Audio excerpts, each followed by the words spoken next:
Yeah, we about to go live. That's all right. Long as you ain't slow down. Act like you got them skate. Act like you got them skate. Act like you got them skate. Act like you got them skate. Act like you got them skate.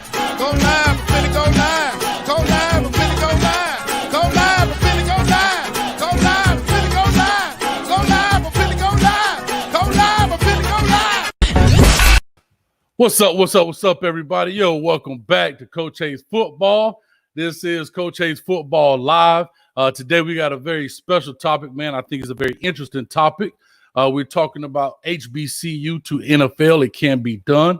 We know that there's been a big wave of athletes out here, especially these top Division I athletes have been making some choices to go play at HBCUs. And also there's been some people who think that they can't make it to major leagues, that's, you know, basketball and football and baseball, whatever, through our HBCUs. And if you're not familiar with HBCUs, that is historically black colleges and universities. So with all that being said, I'm going to give us a few minutes to log on as we always do. Please give me a comment or a thumbs up in the comment section to let me know everything sounds good. The audio and video is good.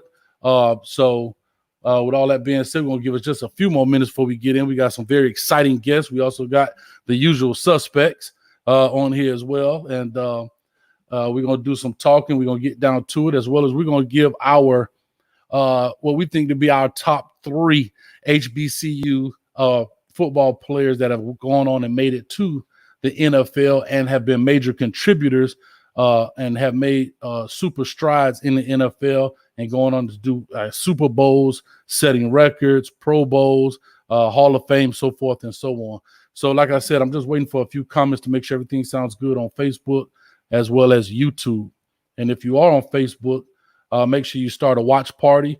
Get everybody out there. If you're on YouTube, make sure you share the link out so everybody can watch. And we're going to get started here in a few seconds.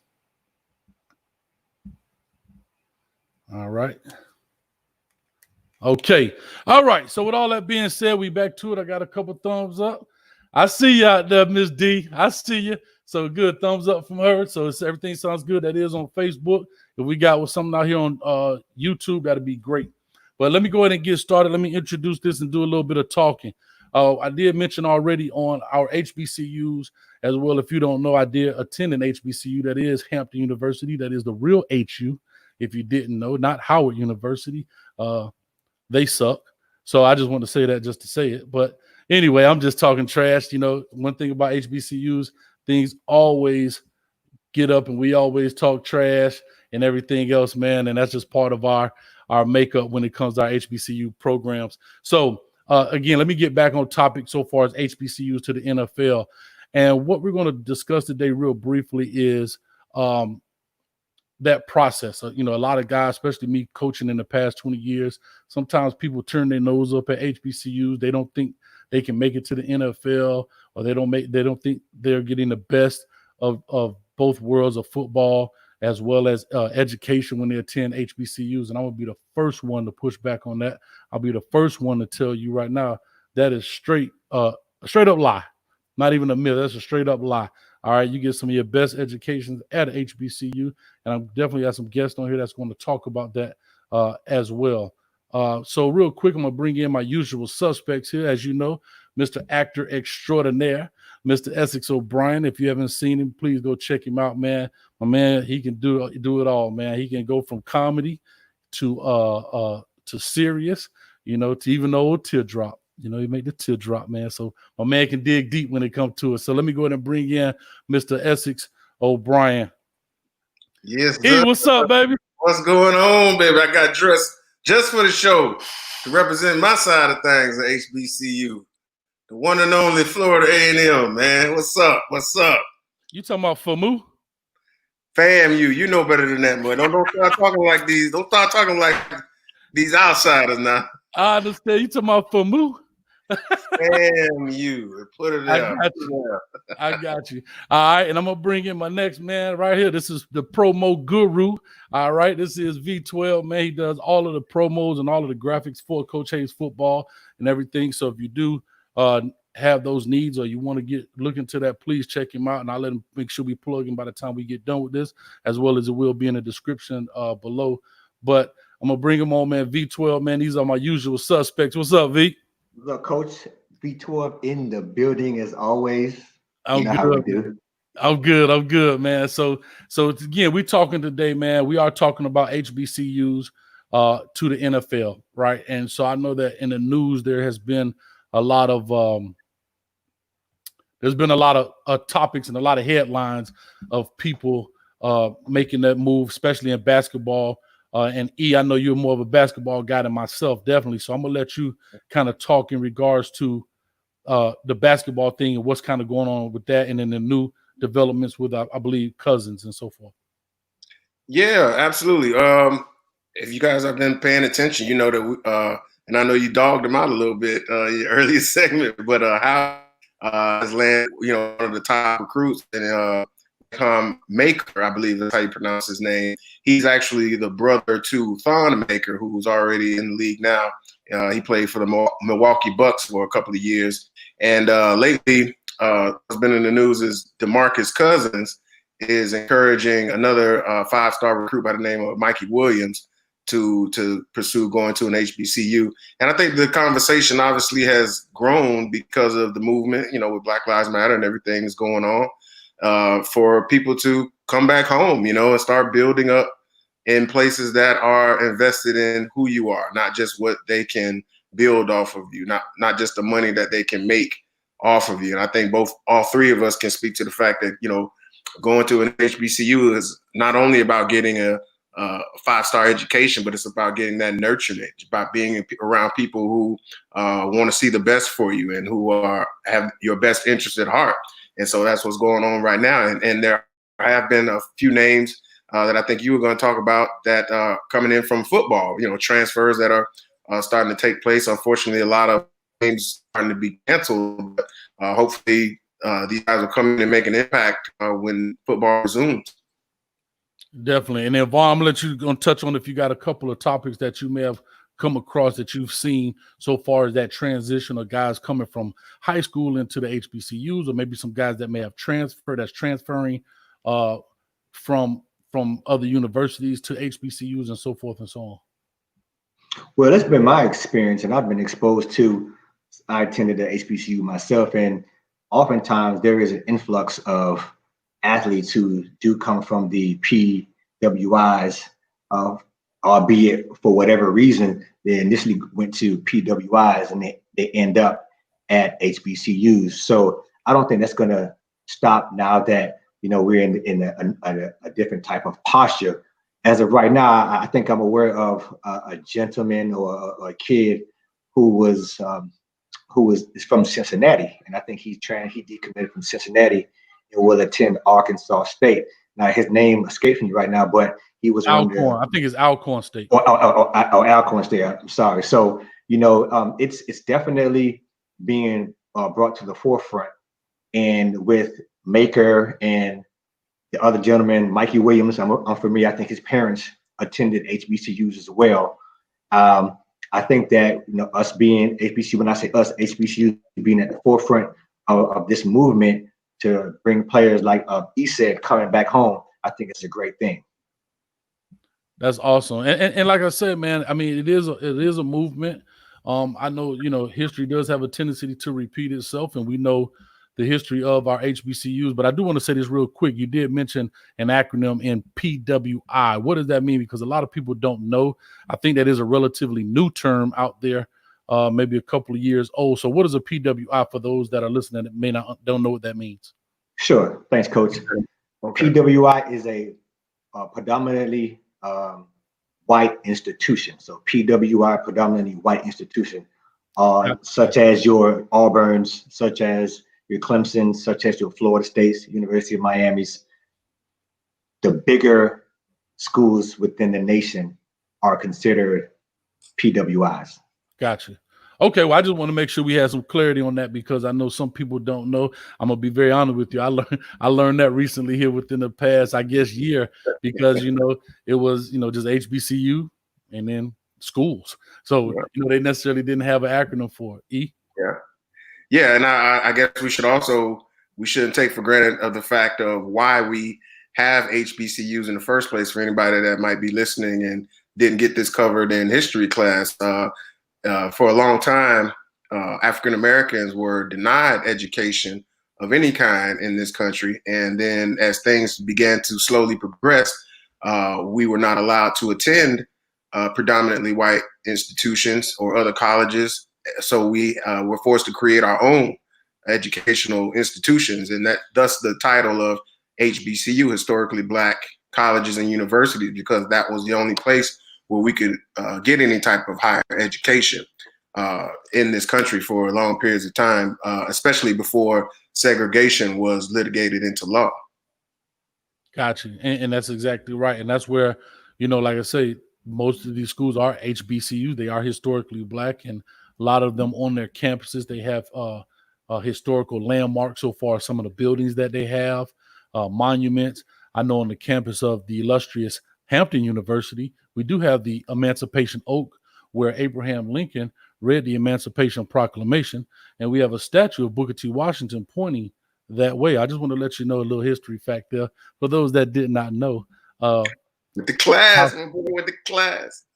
Hey, yeah, to take that, one thing about HBCUs, they're gonna make you take that class to learn the history of the institution. That's exactly what's going on. But I do want to bring this. I want to bring in somebody real quick especially before we drop our list, because I know we're gonna have a lot of fun with this.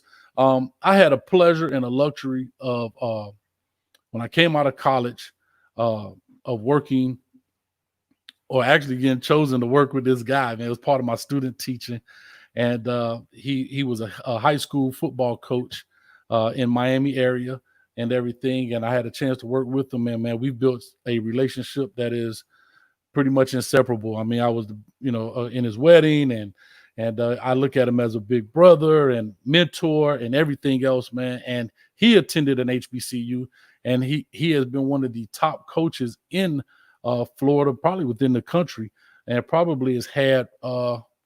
I would put him up against anybody else who may have had the most NFL players, and definitely probably the most guys go to college from him and being in his programs. I know that he's coached, and I was there as well, but he's coached some of the biggest names that's in the NFL today, or that have played, from Andre Johnson, the wide receiver, to Antonio Brown, the wide receiver, to Richard Gordon, Kareem Brown, Dwayne Bowe, Duke Johnson.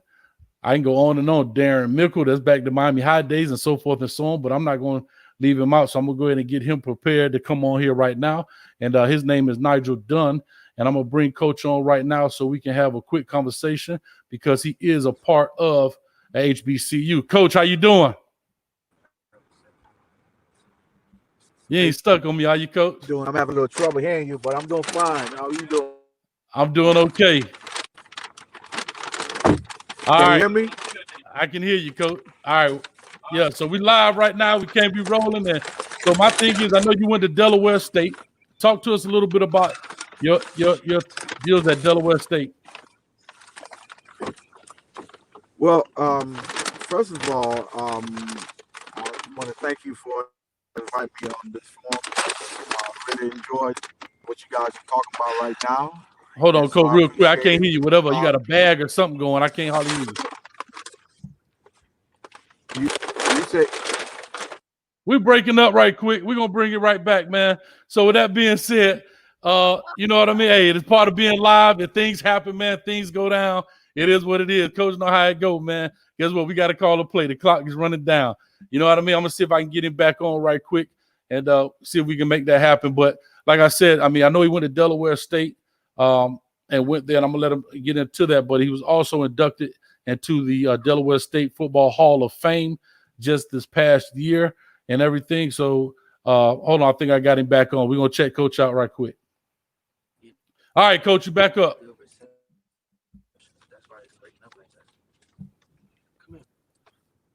yes. Again, can you hear me? I got you. Go for it.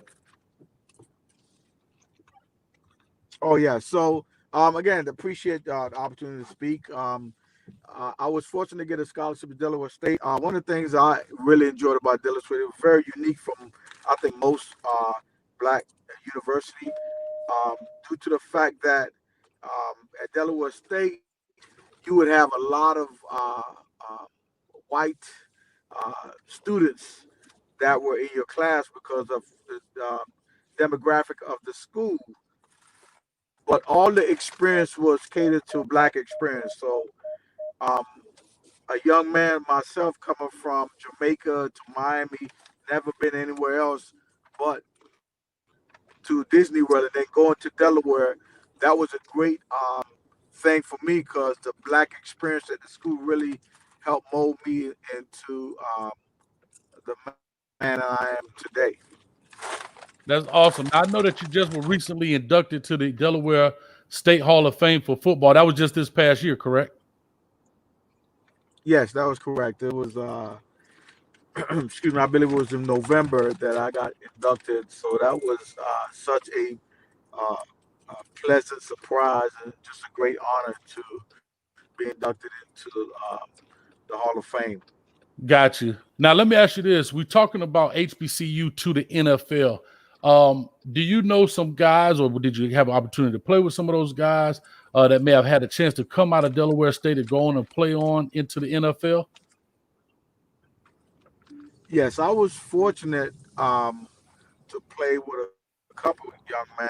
One of my teammate, John Taylor, who actually I believe won 3 Super Bowl with the 49ers, who was actually just was nominated into the Black College Hall of Fame, Football Hall of Fame, this past November in Atlanta. That young man, I also had the pleasure of playing with a couple guys at the.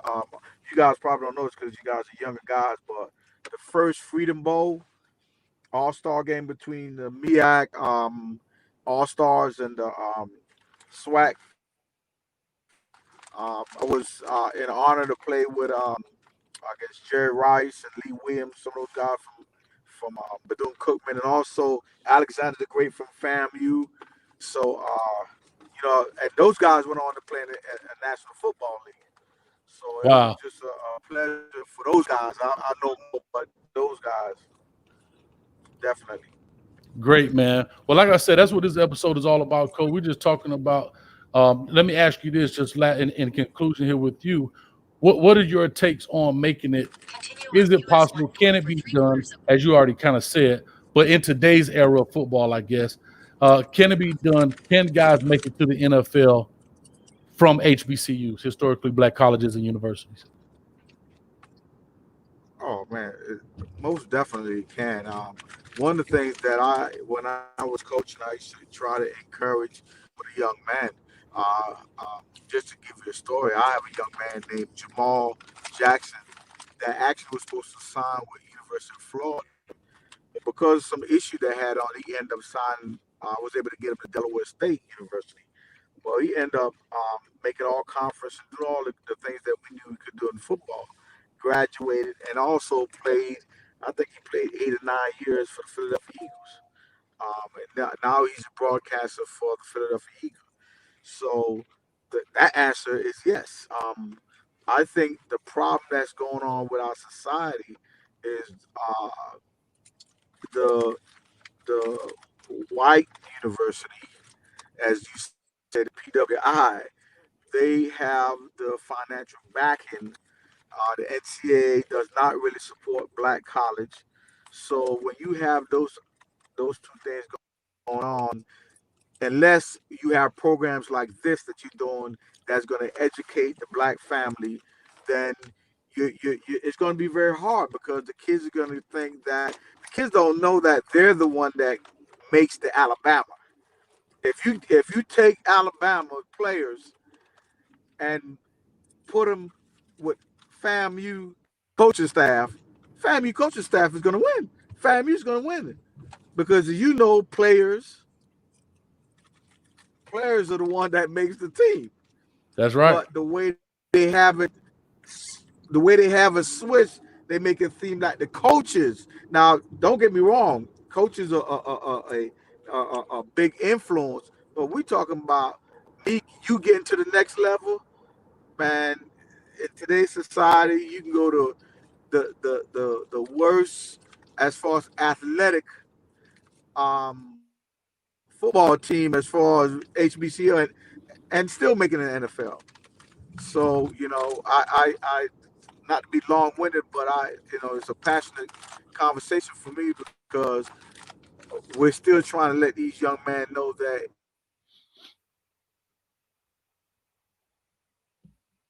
have a great career in college football and go to a black university. So, but again, like I said, we're fighting a battle because the NCAA is not going to help, and you know they get our young people bling blings as far as how things look. Oh, you're gonna play in front of 150,000. Oh, well, guess what? You might do that 3 times out of the year. You know what I mean? So I think that to answer your question again, yes. I think from my era to the guys that are on the staff right now, the show right now to this era, anybody can go to the NFL anywhere, Gotcha. especially at a black university. Got you. Well, Coach, man, I appreciate you coming on. I really do. Thank you so much, man. I know it was kind of last minute for you. I know I called you at the last minute. I was like, got to get this dude on. But we definitely going to do a show where we're going to sit down and we're going to talk and really have some reminiscence. We got a lot of topics. We talk all the time about different things in sports and football. And I'm like, man, guess what? We're going to put it on tape, man. So, Coach, I appreciate you coming on and thank you very much. And I'll be talking with you soon. No problem. Thank you again. No problem. All right, guys, man. So that was Coach Dunn. Like I said, you guys got anything follow up that you agree, disagree, or just want to make a comment on before we get going? Yeah, I mean, Coach Dunn, I had the privilege of meeting Coach Dunn through you, Kyle. He's been a solid coach, and as you know, you see him as a mentor, like you said earlier. He was right on point.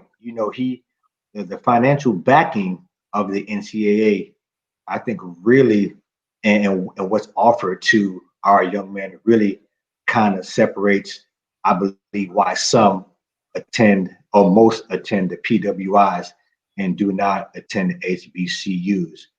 But like he said, it takes shows like this, and if people are watching, if you're on Facebook Live, if you're on YouTube Live, tune in. If you have a son or a nephew or a cousin who's in football, plays football, and is considering going to college, they should strongly consider an HBCU.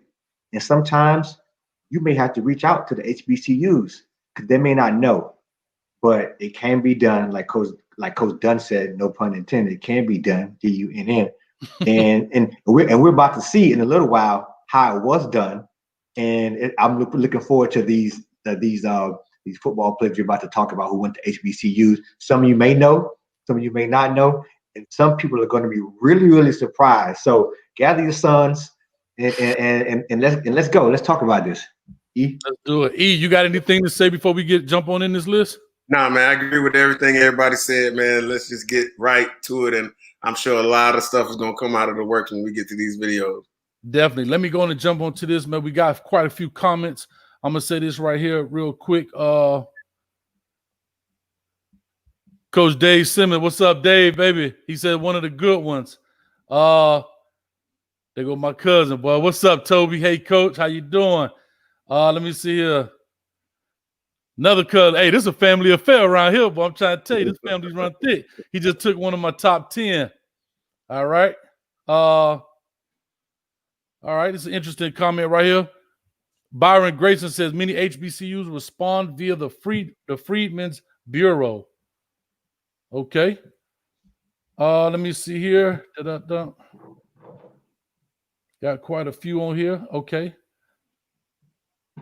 All right, let's see what Coach Clark has to say. For example, I hope that Florida Memorial University football programs get off to a great start to show that HBCUs are in the running also as far as going to the NFL and graduating with degrees. I love it. Listen, and that's something that's huge, and I'm definitely trying to get Coach Ice on here, which is Coach Tim Harris. We call him Ice because Florida Memorial University, where I got my master's from, located in Miami Gardens, Florida.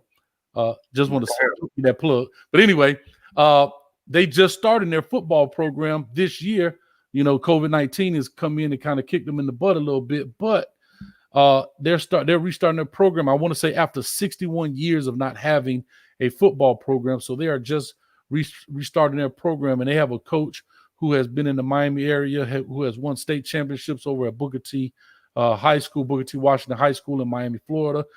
Had a chance to coach at University of Miami for some time. So I can't wait to see what Coach Harris is going to do with that program. And I think they got some big names they're trying to put on their schedule. They coming out the gate hot, baby. So with all that being said, let me go ahead and pop on into this, man. We're going to get E. You going first, man. We're going to talk about our top 3, all right, that have come from HBCUs. We're going to drop a little knowledge. Do me a favor. If you are watching this on Facebook, please start a watch party. Make sure you share this out to your friends. Let's get these numbers up. If you are on YouTube, make sure that you share out the link and everything so we can get this thing going, because this is a great topic. All right, it's nothing to be scared of or afraid of. I tell people that all the time. It is what it is. It's part of just what it is. It's part of our fabric as well. You know what I mean? We are here to stay, and it is what it is. And so let's go through this right quick, man. E, you ready to rock and roll, baby? Yeah, man. What's the first one you hit me with? You already know. Hold on, I put it. We had a production meeting. Yeah. So hold on, I'm gonna jump into it right now. You ready? Do it. Okay, here we go. So that's what I'm talking about. We starting off. You got the floor, my man. Yeah, this first person needs no introduction. If you're a fan of current sports, you know this man right here. He's currently the host of Skip and Shannon on FS1. This is my man Shannon Sharp. Needs no introduction. He played most of his career with the Denver Broncos and then went on to the Baltimore Ravens. He was inducted into the Pro Football Hall of Fame in 2011. He finished his career as the all-time leader in receptions, receiving yards, and receiving touchdowns until Tony Gonzalez and Jason Witten recently passed him. He's the first tight end ever to amass over 10,000 receiving yards. And, of course, he was named to the first team NFL All-Decade team of the 1990s. This man began his career at Savannah State, the HBCU. He played football, basketball, and also competed in track and field. He was a 3-time All-Southern Intercollegiate Athletic Conference selection from 1987 to 1989, and he was the SIAC Player of the Year in 1987. Selected as the Kodak Division II All-American in 1989, he led the Tigers football team to their best records in the program's history, and he was inducted into the Division II Hall of Fame in 2009.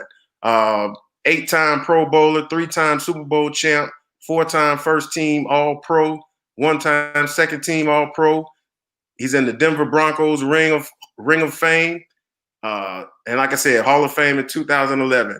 One of my favorite quotes that he's recently said, when people ask him about going to an HBCU and his doubt, he initially had some doubts. He was thinking about transferring, and a coach sat him down and he told him, if you're good enough, they will find you. And the rest is history. This man went on to have one of the greatest careers in NFL history, arguably the best tight end in NFL history. Really was a groundbreaking type of player at that position, taking it from more of a blocking type of a position to a receiving position, what it primarily is today. So he's the prototype, man. You can listen to him all day long. He's got a mouth. He got a gift for gab about this world. He make you laugh. He make you think. I mean, I got nothing for love for this brother. Affectionately known as Uncle Shay. That's my man right there. I heard that, man. Him and Ray Lewis made me Ravens fans for a little bit while. I had to put the Dolphins down, but I was a Ravens fan because of him, Ray Lewis, and Ed Reed, man. So I got a lot of love for Uncle Shay. I heard that, and that's all. Hey, and listen, like I said, man, you can't go wrong with Uncle Shay, man. He does a great job, especially on the mic when it comes to him talking about different topics and things like that. And he doesn't bite his tongue at all. So, like I said, we got a couple of comments. I'm gonna jump in these here at the end, but you trust me, in your comment section, you got quite a few thumbs up for what you're talking about, man. All right. So who you got next on your list, man? Talk to me. Next on my list, you all know him as Sweetness. That man, Walter Payton, absolute legend. I don't even really need to talk about him, but I'm talking about him anyway. 9-time Pro Bowl selectee. He's one of the most prolific rushers in NFL history. Not only that, he could catch out of that position. He set records for reception at his position. Let's see. Pro Football Hall of Fame in 1993. He's in the Mississippi Sports Hall of Fame. He's in the College Football Hall of Fame. Mike Ditka described him as perhaps the greatest football player he's ever seen and an even greater human being. He began his football career in Mississippi, had an outstanding college career at Jackson State University, HBCU, Jackson State University. He was an All-American. There he was selected in the 1975 draft, 4th overall. All right, we're talking about HBCUs. He was a 4th overall pick, and then won the 1977 NFL Most Valuable Player Award, and of course, won a Super Bowl with the 1985 Bears. All right, we know that he passed away before his time due to the liver disease, but because of that and his legacy, they named an award after him. The Walter Payton Man of the Year Award is named after him. All right, let me give you a couple more stats. 9-time Pro Bowler, 7-time first team, 1-time second team, most valuable player, Burt Bell Award winner, 2-time NFC Offensive Player of the Year, Man of the Year, Football Digest Running Back of the Year. He had the rushing yards leader in 77 and led the NFL in rushing attempts 4 times. All-decade team, 1970 and 1980. He was so bad, they put him on 2 all-decade teams. And, of course, he was also all-time 75th anniversary and all-time 100th anniversary first team. Jersey retired. I mean, nothing else you can really say about this man. He dominated at Jackson State with more than 3,500 yards, 6.1 yards a carry, 65 touchdowns, Black College Player of the Year twice. I mean, he got them all. He did it all. I mean, it's one of the goats right there. That's the goat. That's the goat right now. Look at these highlights, man. I mean, he balling, man. So now, and in saying that, we all know him as Sweetness. You know what I mean? And him coming from an HBCU is huge, man. But he also came at a time, I think it was a lot of transition going on, from the I guess allowing. I'm not sure. Correct me if I'm wrong, please. But the transition, I guess, of the historically Black colleges letting players now into what they call now PWIs and so forth. And I mean, he just done an excellent job, man. So that's huge right there. Yeah. Hey, you're top 2 kidding right now. I got to be honest with you. Man. Hey, I had to come with it because I know y'all coming with it. So, hey, my third person. Now we bringing it home, baby. Now we bring it home. You gonna bring it home on me? My third person, one of the all-time greats, not only in football but in track and field. He was once known as the fastest human being on the planet. And I'm talking about none other than Bob Hayes. Any relation, Coach? Hey, no, man. I wish you'd have gave me some of that speed. We wouldn't be talking. Let's watch this clip right here, then I'm going to give y'all some stats. Look at him. That's him on the far right of your screen right there. Look at him. He look like Usain Bolt, like he do right now. So, Bob Hayes, let's see, Olympic sprinter. He was the first sprinter from the Olympics to go into the National Football League. All right, he was a 2-time two-time All-American in track and field and football at Florida A&M University. Let's see, he was enshrined in the Dallas Cowboys Ring of Honor in 2001, and unfortunately, it took them a while, but they just put him in the Pro Football Hall of Fame in 2009. All right, he should have been in there a long time ago. He currently still holds a world record for the 70-yard dash. Nowadays, they just do 40, but he had the world record for the 70-yard dash, and he's tied for the second fastest in the 60-yard dash. So this man was blazing. He revolutionized the sport. Cornerbacks used to play so far off of this man that he pretty much invented the screen pass that you see a lot in modern football, where they just throw it laterally, give him some blockers, and let the man run, because that's how fast he was. Wow. You know what I'm saying? He never lost a race in the 100 yard or 100 meter competitions. All right, this man, so he can run fast and for a long time. All right. So then he, of course, represented the United States in 64 Olympics and was an NCAA champion in 64, the 200-meter dash. So, I mean, he pretty much ran every type of race possible. And, of course, he's in Florida A&M University Hall of Fame. And, man, also inducted into the Black College Hall of Fame. 3-time Pro Bowler, 2-time first-team All-Pro, 2-time receiving touchdown leader. So this man did it all. He's one of the best to ever come from the hill, baby. I heard that.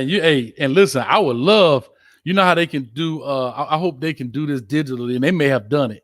If they can put him and Usain Bolt, you know, they digitally like side to side in the 100 meters. I would love to see who would come out on that race, man. Oh, yeah. I know they can do it. Because I've seen them do it in the NFL where they put the guy next to Rich Eisen or something like that. Yeah. And they got him running. So I know they can do it. I would love, if anybody watching see that, I would love to see if they would do that. I would just see how it would come out, man. Oh, yeah. But man, I appreciate that, man. That looks great. Like I said, your list smoking right now. You know, do me a favor in the comment section. Let me know. I see we got a couple of people right here. My man Dave, he going off. His keyboard about to catch fire. He got so many comments. He got Jerry Rice, Shannon Sharp, Daryl Green, Steve McNair, Walter Payton, John Stallworth, Larry Little, Doug Wood. This man must be on Wikipedia, man. He got all these cats, man. Don't spoil our surprises, man. Don't spoil it. Hey, but I'm just saying, I'm just talking about he just listing off his top, man. So that's awesome, man. So V12, man, we're gonna jump on to you right here. Now I'm gonna give this out. I have to say this real quick for two things. One is Coach Hayes blew it. You know what I mean? I had the video up, man. We messed it up. I'm gonna just take it on the chin. I'm out of there. So my man, I'm gonna give him the stage. He got the screen to himself. You understand? We're gonna go through yours right now, man. Go for it, V12. All right. Hey, Coach, don't worry about it. We're gonna call the audible on this. And so check this out. I'm gonna go in reverse. I'm gonna go from 3 to 1. So my first, I'm gonna put audible on you since you did one on me. My first player who I'm going to speak about is none other. Can I get that screen back, Coach? Can I get that? Thank you. And I need it to myself. You know what I mean? My first player is going to be a gentleman who needs no introduction. No other than Aeneas Williams, cornerback, Southern University, Baton Rouge, Louisiana. That one is for my wife. She said, we got to have someone from Baton Rouge who went to Southern. So Aeneas Williams. But when I took a look at Aeneas Williams, he's the epitome of hard work and an HBCU player. Like Uncle Say said, if you're good, they're going to find you. Aeneas Williams did not start to play football. He was never offered a scholarship. He didn't start to play football until his junior year of college. Now think about that, fellas. Think about that, folks. He did not play football until his junior year of college at Southern. He was a walk-on. Wow. That's the stat you probably did not know. He was a walk-on. By the fifth game, by the fifth game, he was a starter at Southern, right?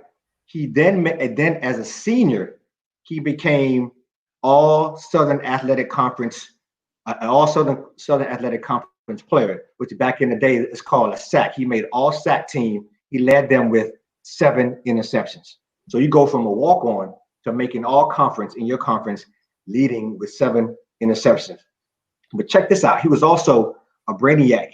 He went on to do 5 years at Southern. He went to grad school. And in grad school, he played football as well. And in grad school, he made the SAC team again, breaking his own record with 11 interceptions. I think that's amazing, right? That epitomizes hard work and self-determination. That's what you get when you go to HBCU. If you're good, they're going to find you. He was drafted in the 3rd round. So this man goes from walking on to being drafted in the 3rd round by the Arizona College/St. Louis Rams, right? Then he goes on. You see how this translates? He goes from college, working hard, goes to the NFL and becomes the NFC Defensive Rookie of the Year. He ended his career with 55 interceptions, 8 Pro Bowls, and guess what? He has on a yellow jacket. He's a Hall of Famer from Southern. So it can be done.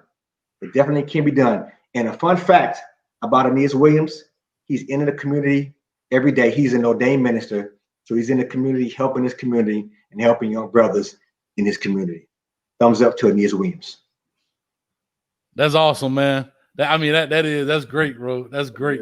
And guess what? You told me something I did not know. I would have never known for a guy with the kind of talent he has to tell me he didn't step onto a football field until he was probably 20 years old. That's crazy. And to do what he was doing, Unbelievable. Rams and so forth. That's huge right there, man. So go ahead, talk to us about your number 2. Let me get that screen back, Coach. You should have my screen. Can I get my screen back, Coach? Can I get some incentive? Thank you, Coach. So my second player is, guess what? No other than, they call him Steve Air McNair. I know someone said that in the comments, Steve Air McNair. You guys know Alcorn State, 1991 to 1994. Now listen to these stats. As a freshman, he threw for over 2,900 yards and 24 touchdowns. Just stepping on the field, right? As a sophomore, he threw for over 3,500 yards and 29 TDs. As a junior, 3,100 yards and 22 touchdowns. Now that's freshman, sophomore, and junior season. As a senior, think about this. His combined yards as a senior, combined with his rushing and throwing, was over 6,200 yards. You're talking about a prolific quarterback in college, 6,200 yards. That's crazy. 5,400 yards passing, 906 yards rushing, and he had 47 yards passing and 9 yards rushing for a total combined of 56 touchdowns his senior season. A fun fact about Air McNair is that he was recruited by the Florida Gators to play running back. How many knew that? So he was recruited by PWI, but he turned it down and decided to stay close to home in Mississippi to play at Alcorn State. I think that's very commendable. He was third. He was third in the Heisman race.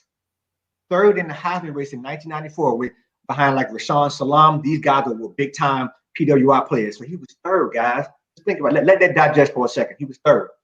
Okay. He went on to be drafted in the first round.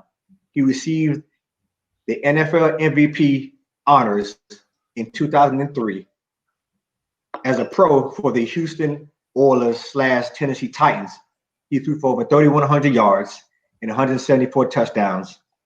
And he went to Super Bowl 34 and came up this short of winning that Super Bowl 1999-2000 season. And I'm going to throw in another fun fact for you guys. So I went to Tennessee State University, the only TSU, with the original TSU, or the best TSU, right? So when the Tennessee Oilers transitioned from Tennessee to Nashville, they stayed on our campus for 2 years straight.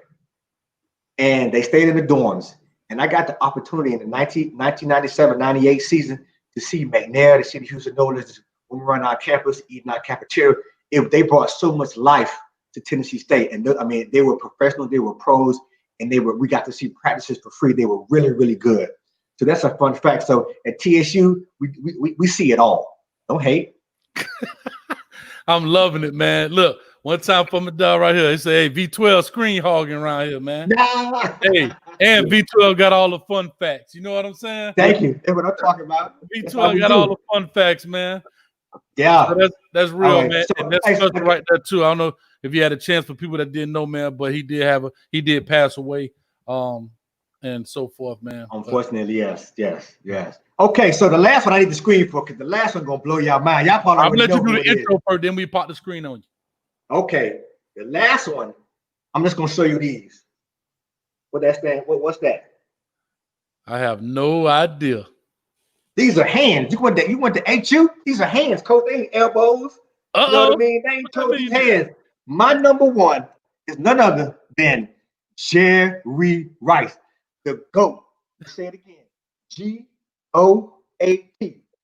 Hey, arguably, we got Rice and we got Sweetness. I'm going to take Rice because I played receiver, and I looked up to Jerry Rice when I played high school ball for many reasons, but he was just the ultimate professional on the field and off the field. And when you saw Jerry Rice, he was dressed to the T on and off the field. So Jerry Rice gets my number one vote. Mississippi Valley State, HBCU, 1981. Is anyone born around that time? To 84. Were we in with kindergarten around that time?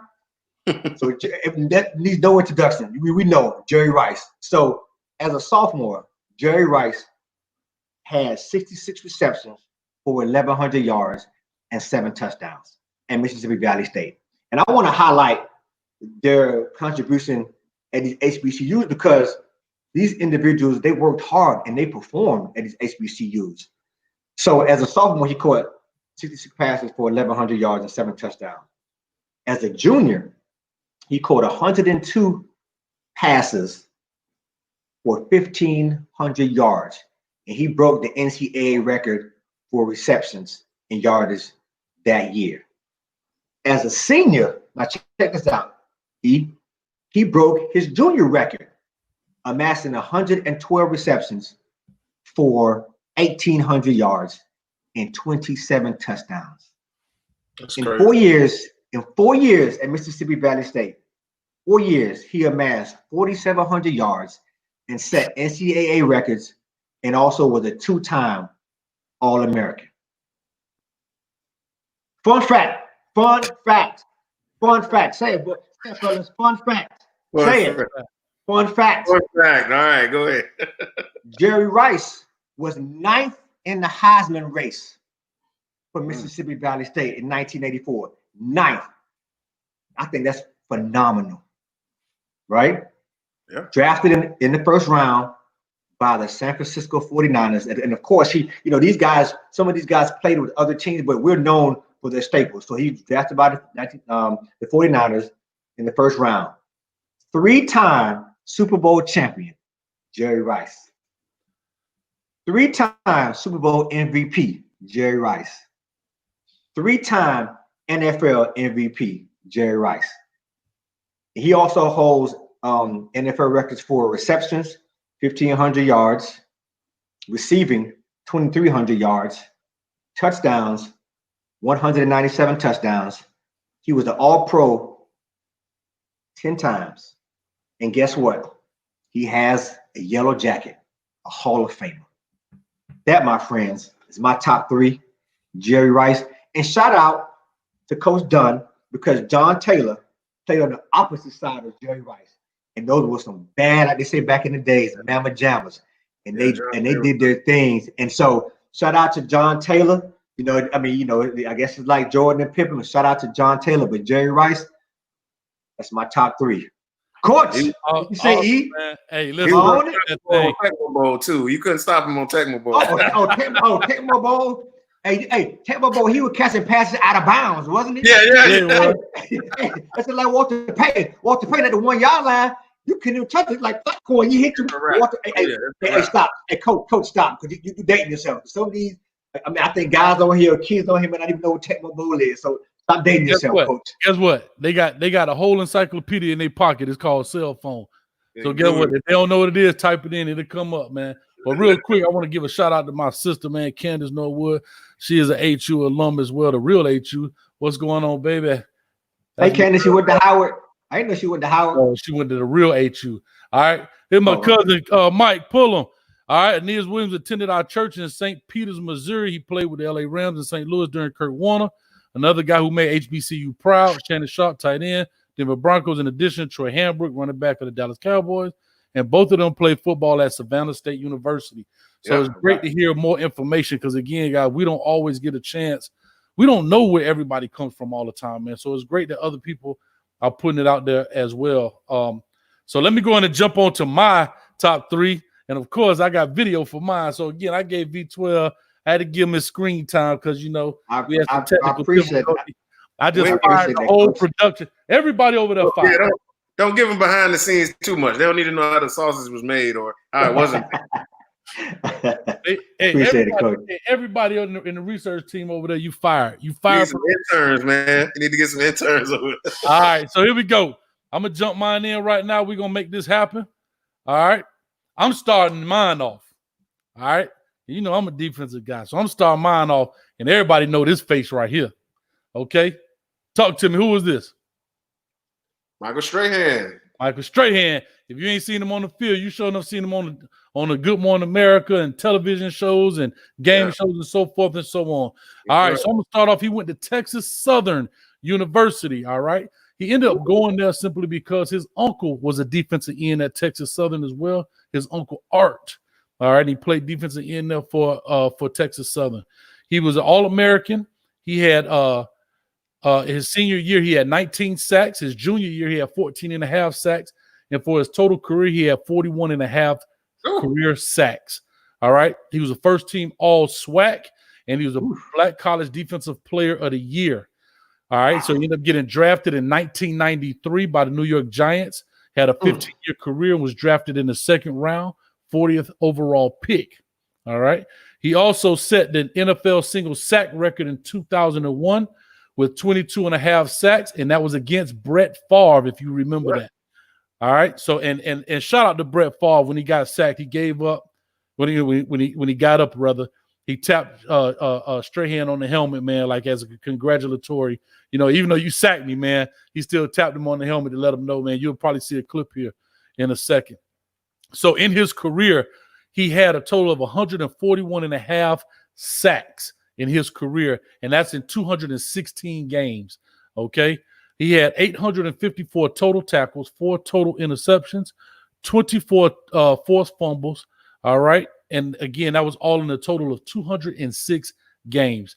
He won the Super Bowl in 2007, and he was in the Pro Bowl 2014. And guess what? 7 Pro Bowls this guy was in. 7 Pro Bowls coming from Texas Southern. And also, here's the last but not least, it just was reported earlier this year that they're going to retire his jersey in New York. All right, so they're retiring. Huh? It's about time.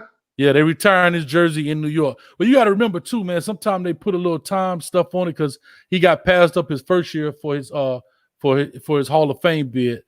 7 years before you can get in. So he got passed up that first year, but he definitely made it in on that second year. So as you know, this guy right here was I mean, he's what you wanted to be if you played defensive end. You know, he had a big personality. As you can see on television right now, he's on Good Morning America. He's on between him and Steve Harvey. I don't know who got the most jobs right now, man.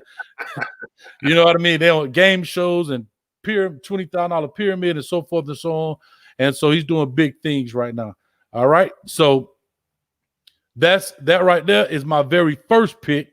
Okay, I stayed with it. That's my very first pick, and that is Michael Strahan. Okay. My second one. Let me go to my second choice, and this way it's gonna get real good for you. All right. Because I ain't playing around with it. All right. I need a comment section right now. Let me know who got the best list so far. I need to know right now who has the best list so far. All right. Put it in the comment section for me. All right. Here we go. Start off my section one right now. Who can you tell me who that is right there? Who are those 2 people right there? Eddie Robinson. Eddie Robinson. All right. Doug Williams. Eddie Robinson and Doug Williams. Well, guess what? I'm bringing on a surprise guest. Why? Because this is the Coach Hayes Football Live show. So I'm bringing on my man right here that had a chance to be with Eddie Robinson. And he's going to tell us a little bit before I get started, because this is the Coach Hayes Football Live show. Talk to us, Coach. This is Coach Panky. What's up, baby? Hey, what's going on? Man, I'm glad to have you on here. Hey, this is my little ace up the sleeve. I want to know right now, talk to us, Coach, about the legendary, the great Coach Eddie Robinson. Talk to us a little bit. I know you had a chance to be at Grambling with him. Yeah, I had a chance to be at Grambling. I ended up walking on at Grambling. Coach Eddie Robinson was the type of guy that he wasn't just a football coach. He was like a father figure. You know, he made sure that we got up on Sunday mornings and go to church, and made sure we were in bed at night. And 6 o'clock in the morning, there's a bell that used to be walking down the hall. He used to ring that bell, making sure we get in mess hall for breakfast.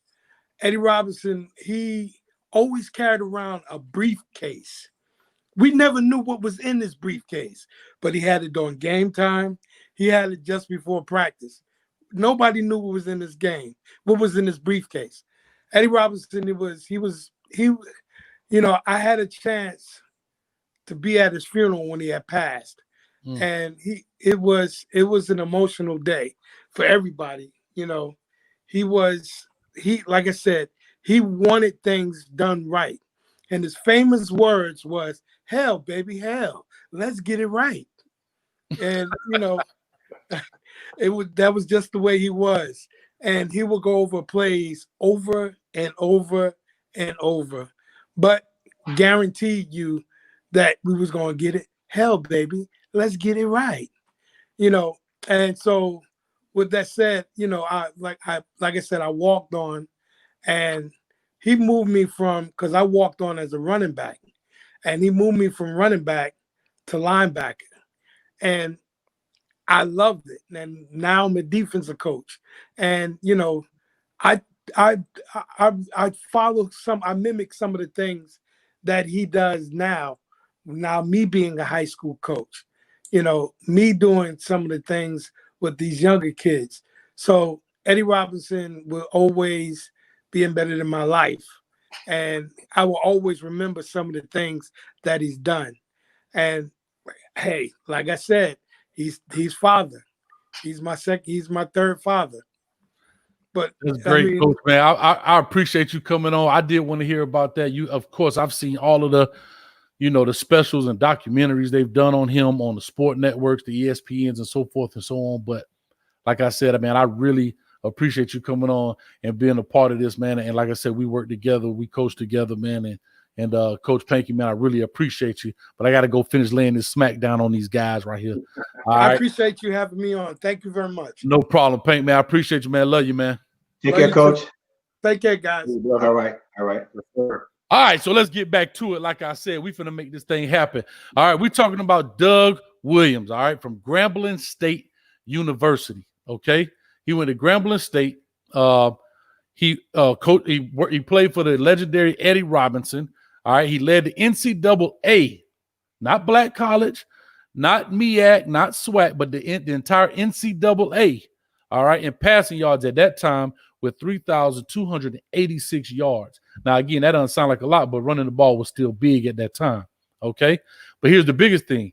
The dude had 38 touchdown passes, okay? And that's huge. He finished fourth in the Heisman voting, all right? And then guess what? He's the Black College Player of the Year 2 times, all right? He also was inducted into the College Hall of Fame in 2001. He was drafted in 1978 by the Tampa Bay Buccaneers, first round, 17th pick overall. Okay, maybe that's why he wins 17. I just realized that. Yeah. You know what I mean? And here's the thing, just as my man give out fun facts, here's the thing, and we're talking about the times. At that time, there was only one NFL team or coach that came to see him, and that was Joe Gibbs, who was offensive coordinator at Tampa Bay at the time. Joe Gibbs spent 2 days sitting down with him, going over plays, going over this, going over that, and they ended up drafting him. No, out of the other teams there, nobody else came and looked at him. Nobody did anything. Nobody came and spent time with him except Coach Joe Gibbs. And so a shout out to Coach Joe Gibbs for giving him that opportunity. All right. He ended up leaving the NFL. And for you guys that don't know, the USFL came along in 84 and folded in 86. So he went to the USFL for those 2 years, and then he ended up getting back to Washington Redskins. But what was the common denominator at that time at the Washington Redskins? Anybody know how he got back in? Joe Gibbs. Joe Gibbs. Joe Gibbs believed in him. And that's what really I'm saying all that to say, man. If you find somebody that believes in you, man, the sky's the limit. You know what I mean? So Joe Gibbs ended up being the head coach, I want to say, at that time. All right. And then he ended up bringing him back, and he played for the Washington Redskins. He is the first Black quarterback to ever win a Super Bowl, and that was Super Bowl 22 in 1988. Okay, after he retired, he is currently the senior vice president of player development, and in that Super Bowl, they end up beating the Denver Broncos 42-10, and he got the MVP for that game as well.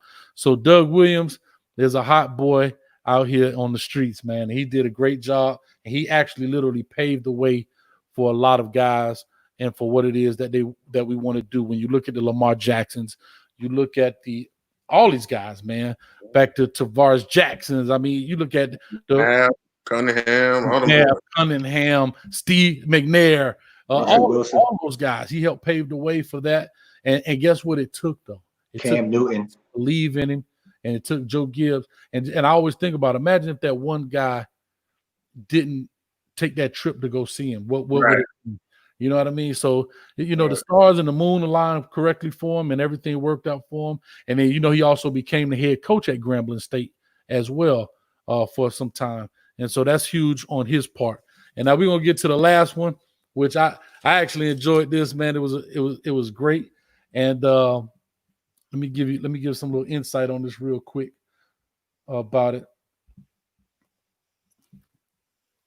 Okay. All right, so here we go. So we took my last person. All right. And again, I'm a defensive guy. I know you're gonna be like, come on, coach. But guess what? This dude was balling. I don't care what y'all got to say, and it don't matter to me. Here we go. We're talking about no other than Robert Porsche for the Detroit Lions, baby. Robert Porsche was the man. He went to South Carolina State. All right, go Bulldogs out there. So any Bulldogs in the house, talk to us, man. If there are any Bulldogs out there, talk to us.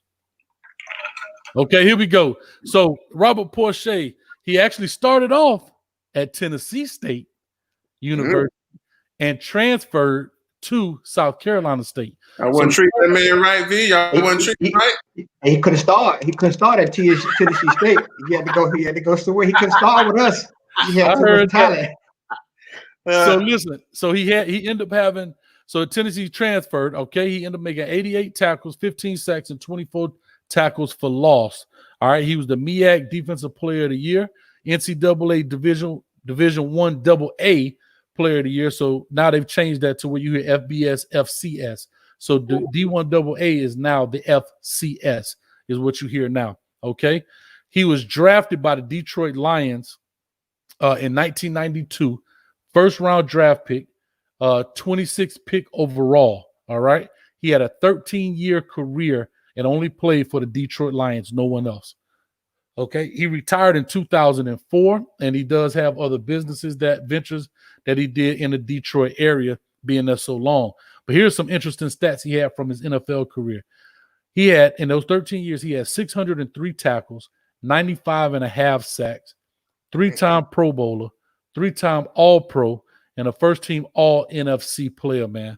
So this kid was huge. This guy was huge, man. And here's my fun fact, okay?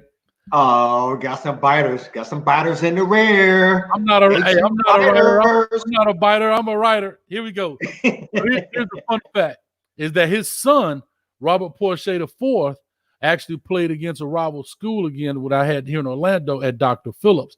And when I say he was a ball player, he was a ball player, but he ended up going to Virginia Tech. His son signed at Virginia Tech, but guess what? Transferred, and guess where he transferred to? Tennessee State. Negative. North Carolina A&T, baby. He transferred to North Carolina A&T. So guess what? He's been back, and his son's a big-time player now. Trust me. All right, so we look out for him. And his son was a big-time player, and he did a great. He's at North Carolina A&T right now, and probably going to create a lot of havoc, man. So that's huge right there for you guys, and I really, really appreciate it. Those are my top 3. But I do want to say something real quick, because I'm going to talk my trash like I talk my trash, because this is what we do. I got a Hampton alum now that got 10 years in the league, and y'all ain't touching him. His name Kendall Langford from Hampton. He played defensive end, all right? Guess what he had? He had VTech offer, Virginia offer, a Maryland offer, but he decided to come to his home by the sea, which is Hampton University. He had 233 tackles, 56 tackles for loss, 23.5 sacks, 9 forced fumbles, 3rd-round draft pick, 66th overall, and he was drafted by the Dolphins. He played for the Rams, Colts, Saints, and Texans. This dude was balling with a 10-year NFL career, and y'all talking about he can't be done from an HBCU. Y'all out y'all mind. What's up? Hey, my question is this, Coach. Hey, here's my question to you. You were in Essex. You got buddy who went to Hampton, right? You all, and I commend his longevity in the league. But does he have a yellow jacket? Does any of the players from Hampton, any of them have yellow jackets? Or FAMU, any of them have yellow jackets? That's a question. That'll be a no, beloved. That'll be a no, right? Hey. So let me, beloved, can I hear what we rigged sometime, man? You know what I'm saying? They be trying to put people up there that don't belong. They said Strahan didn't get in on this first try. Come on, man. You know the thing. Well, what I'm saying to you is that he listen. Let me just tell you this: we got a brother at TSU who got that jacket, right? No other than Richard Dent, Tennessee State University. Richard Dent, and guess what? He was drafted in the 8th round. 8. It's only 9 rounds, so he probably was asleep when he got drafted. And this is back in the day. So listen, 8th round, right? He was drafted in the 8th round. This guy was a part of, guess what? The Chicago Bears Super Bowl championship run, right? He ended his career with 137 sacks. When he retired, that was 3rd all time, right? Mm-hmm. And he went to 4 Pro Bowls. And get this. Here's the fun fact. Guess what he did? He was a part of that rap video, Super Bowl Shuffle out of the Chicago Bears. He was shuffling on y'all. So my man is a Hall of Famer and he can rap. But all y'all who don't know about, check that video, 1985 Bears Super Bowl Shuffle rap. Refrigerator Perry, Sweetness, Dent, Singletary. Come on, now, TSU. Come on, Big Blue. That's nice and Big Blue. Come on, Big Blue. That's nice and all, but since you're bringing up rounds and stuff, how many of y'all had somebody that was actually drafted in the 1st round? I'm talking 19th overall. My man Henry Lawrence. Oh, we got that. Oh, I said we're ready. Henry Lawrence from FAMU, who played 12 years for the Oakland/Los Angeles Raiders and is a 3-time Super Bowl champ. What you know about that at the tackle position? You know what I'm saying? I don't think he he might not have. They robbed him of the yellow jacket. They robbed him, but you know that's how it was back in the day. It was hard for brothers to get in on the defensive side of things. You know what I'm saying? But he was knocking heads out there. He's part of them hogs out there in them Raiders. What y'all got on that? Hey, listen, hold on. I ain't got nothing. I'm telling you what I know is that I'm gonna say this right quick. Let me drop this in here, which is true. Trill Will 937 said y'all left out the meanest, most feared defensive player of his era out the mix, Greg Lloyd from Fort Valley State University. I decide, yes, sir. No, yeah, we ain't leave him out. We ain't leave him out, but yeah, beast. Yeah. Hey, trust me. I know it's so many of them. So many of them out there. Yeah, somebody got some challenge right here. Byron Grayson say Morgan State's Willie Lanier, got that jacket too. Yeah, shout out to my boy Byron. Byron, you're right. Listen. One thing we're gonna learn is it's so many HBCU players that people may not know who have gone the HBCU route and again have these yellow jackets, have all these accolades. It's amazing. So I didn't forget Greg Lloyd. He just didn't make my list, but I commend Greg Lloyd that he was Greg Lloyd, Lanier, all those men.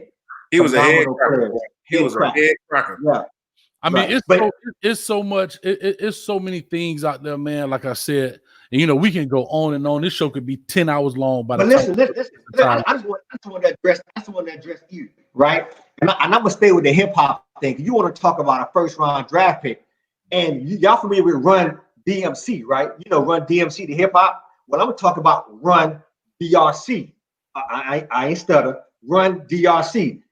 That stands for Dominique Rogers Cromartie. Oh, you had to get that in there. University, DRC. Where we at? Tennessee State, 2004 to 2007, right? 3-time first team All OVC, right? He played and also played wide receiver and ran track. Was drafted in the 1st round by what? The Arizona Cardinals. Holla at me, right? And he started as a rookie in the Super Bowl. 2-time Pro Bowl selection. And here goes the fun fact. It's been reported that DRC knows how to juggle. Come on now, how many FAMU or HU players can juggle coming from the first round? Not many. Holla at me. Coach? Listen, bro. I hear all that. I hear all that. Come on, man. Run DRC. Y'all, come on. We hip hopping all day, right? So we got Dent in the hip hop videos. So hey, we got culture at TSU. We've been hip hop since day one. Don't forget about my man Earl Holmes. He's a coach now. Well, he used to coach us. Was our head coach of football, but he was one of the few from our era that got drafted and did a lot of damage. He was a hit man himself for the Pittsburgh Steelers. Hey, give that man some love too. Oh, we it's love all day. You know, we just going back and forth, but it's love all day. And I know, Coach, it's a sense of pride. You know, when I went to TSU and I walked through, you know, the trophies and to see all the accolades of these men who've gone and gone through and paved the way for other young men. And this list is not an exhaustive list of all the players that have gone and made it to the NFL, because we're just kind of highlighting those who went on and became by and large stars and Hall of Fame. But it's so many others that played a couple years in the league, made it, and kind of got injured and couldn't pursue their career. So it's not an exhaustive list at all. But I mean, the question, like Coach Dunn say, it's a resounding yes. If, like Uncle Shay say, if you're gonna ball, they're gonna find you. And guess what, fellas?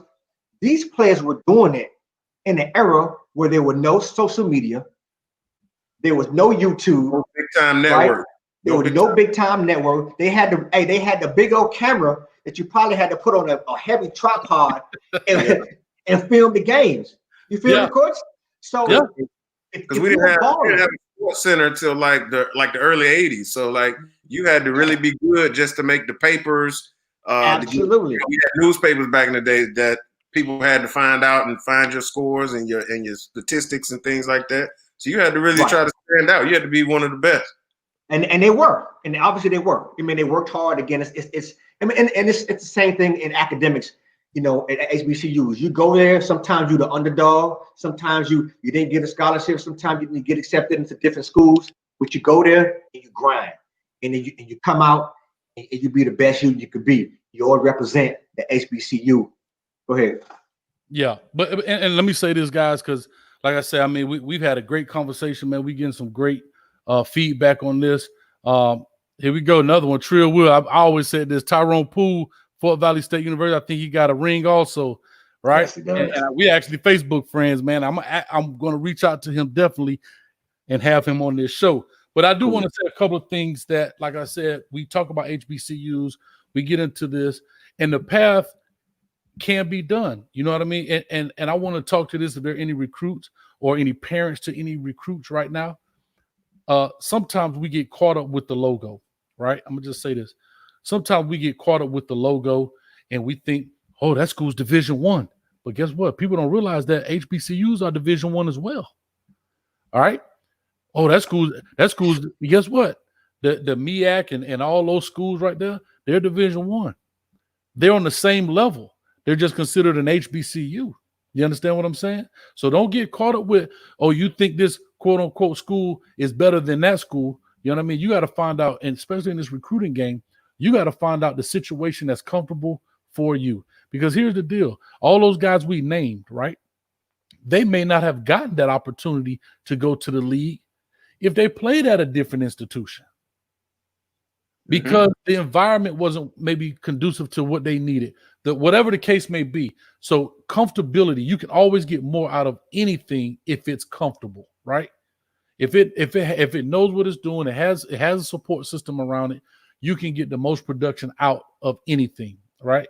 And so the same thing when it comes to these players. Yeah, you can go to X, Y, and Z university, but if the situation's not right, you're not going to get 100% out of that player. Or you know what I mean? So that's why I said when you do this thing, you got to definitely make sure you do your homework. Don't get caught up because, like you said, Uncle Shay said, if they're good, they'll find you. I mean, you think about a guy like Gerson. Remember Gerson played for the Colts? Oh, yeah. Division III school. They don't even give scholarships. You know what I mean? So what I'm saying is if you're good, they will find you.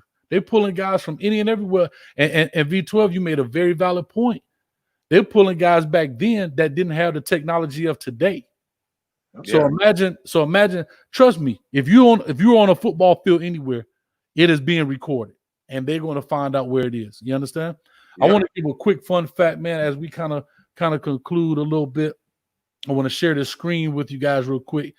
There's a guy named Ernie Barnes. All right. Most people don't know who that is. But if you ever watched the television show Good Times, all the artwork that JJ did. Oh, yeah. Okay. This guy right here, he went to North Carolina Central University. Okay. And he played football, ended up playing in the NFL for the Jets.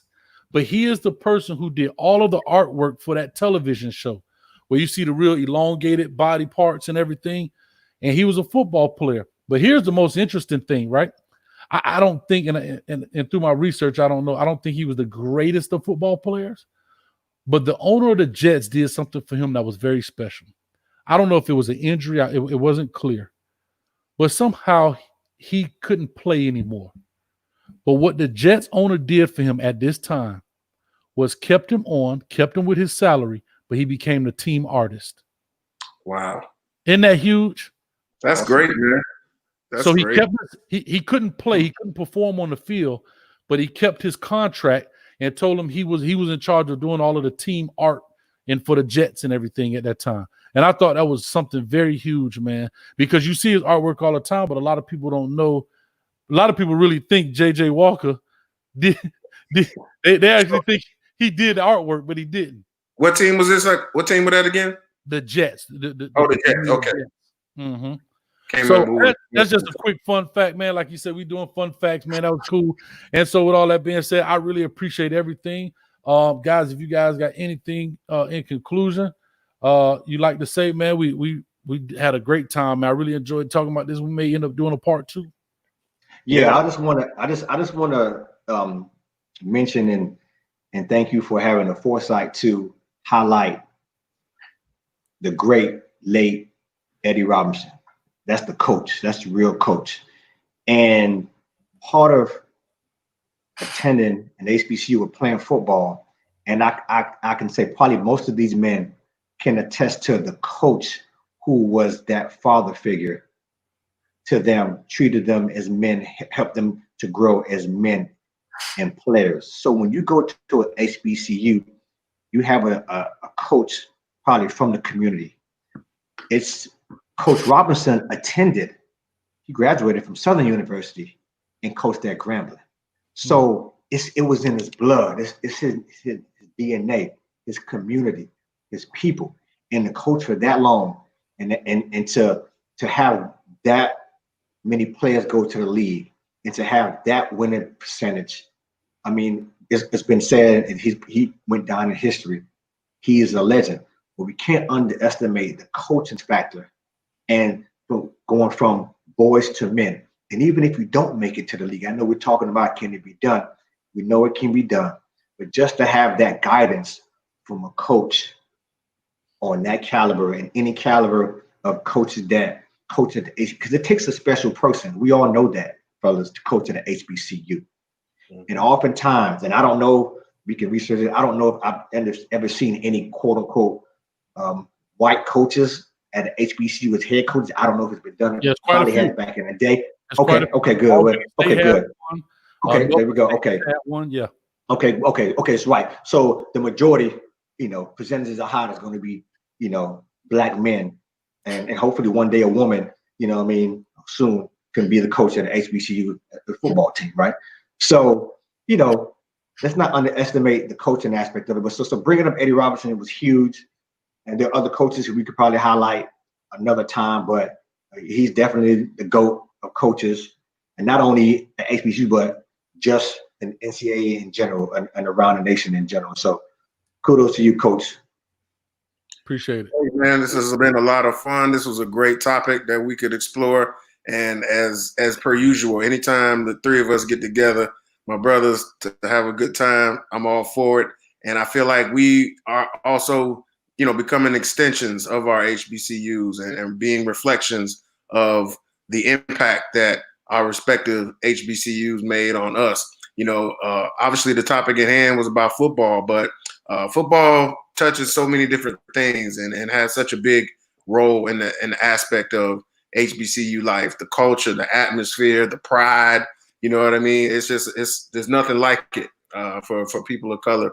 And so I commend all of us for coming on here and talking about this. I hope the people that have that tuned in have learned something and also had a good time themselves. And anytime I can be a part of it, man, it's all love. I'm happy to be here. Definitely. And I'm just saying this in conclusion too, man. You touched on this a little bit too, E, was Trill Will says, was that a fun fact? So real quick, man, I do want to say this in conclusion here. You touched on this, E, a little bit. You talked about the culture. You talked about everything. Here's another thing too, as I advocate for HBCUs, right, is that outside of those 3 months of football, okay, once that's over, what is your college experience like? Okay. And that's where it becomes huge, because from August or, in the summer, whatever, till November, December, what is January till the summer? What is that experience like? We understand what football season is like, and I understand, being at the Alabama or the Auburn or the Georgia or Penn State or whatever, right? I get that. But when the lights go off, what is your experience like behind the curtain? And that's what you have to really explore. And that's why you see, and here, I'm going to say this clearly, that's why you see a lot of guys who go to predominantly white institutions, right, PWIs, when they go into the transfer portal, they go to the historically black college, right? Because the experience may not be what they thought it was, because you're being sold on football. But out of a 12-month year, it's only 3 months is football. Now, of course, you're working out and doing other things.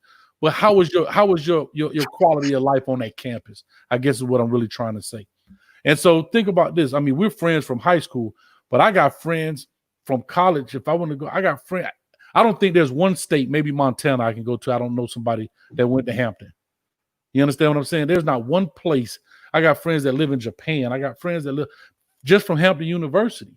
And again, that can happen at other institutions too, but the bond is there. You understand what I'm saying? And that's a big part of it. So I just want to kind of say that in conclusion. I'm going to finish this up with a couple of comments here. We have Dave Simmons, man. I really appreciate you, bro. Say you're doing a good job, bro. Thank you so much. Cuz Toby, that's awesome. That's so awesome. It's cousin too. JJ didn't do those paintings? No, he didn't do those paintings. All right. He did not do those paintings. All right. So it was Ernie Barnes. So with all that being said, man, I really appreciate you guys. I thank you so much for coming on. As always, please make sure I'm gonna let you guys go in and plug yourself, but I'm gonna knock mine out now.